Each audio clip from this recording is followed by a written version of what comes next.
দয়াল শ্রী ঠাকুর, জগজ্জননী শ্রী বড় মা, পরম পূজ্য পাদ শ্রী বরদা, পরম পূজ্য পাদ শ্রী আচার্য দেবের চরণে আমার প্রণাম জানাই।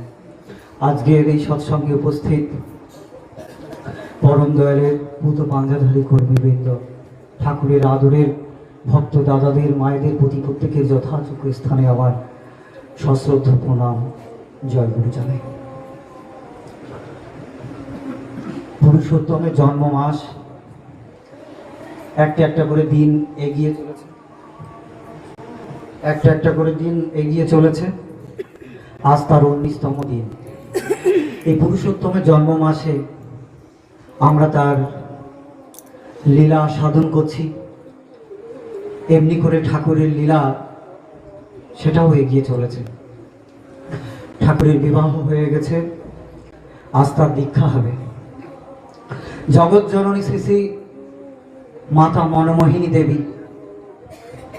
তিনি বিশ্ব জননী। তিনি ভাবছেন আর দেরি কেন, এবার ছেলেটাকে দীক্ষা দিলেই হয়।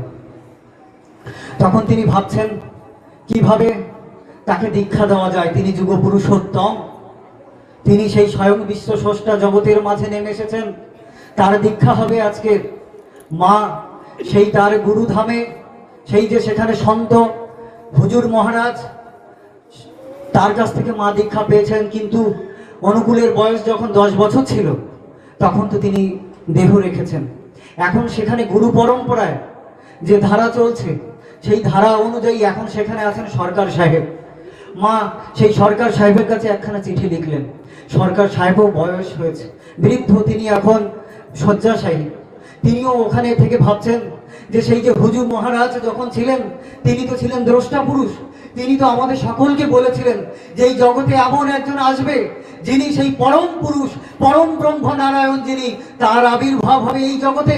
তিনি এসে এই ধরার এই সমস্ত ভার তিনি গ্রহণ করবেন। কবে হবে, কবে আসবে তিনি? এদিকে তার যে জীবনকাল প্রায় অবসানের পথে। এরকম অবস্থায় ওই শয্যাশায়ী গুরুদেব সরকার সাহেব তিনি ভাবছেন। এমন সময় মাতা মনমোহিনী দেবীর চিঠি এসে পৌঁছালো। সেই চিঠি দেখে সরকার সাহেবের কি আনন্দ! তিনি সেই চিঠিটা দেখা মাত্রই যেন সুস্থতা বোধ করছেন। তিনি মনের মধ্যে তার যেন আনন্দের ঢেউ খেলে গেল। এই তো সেই চিঠি এসেছে, আমার গুরুদেব সেই হুজুর মহারাজের সেই যে দ্রষ্টা পুরুষের সেই যে কথা, সে এবার সত্য হতে চলেছে, এবার জগতের মাঝে ফলতে চলেছে। তিনি সেই চিঠি পেয়ে বড় আনন্দিত হয়ে তিনি যেন তার সেই জীবনের শেষ কর্তব্য যেটা, সেটা যেন তিনি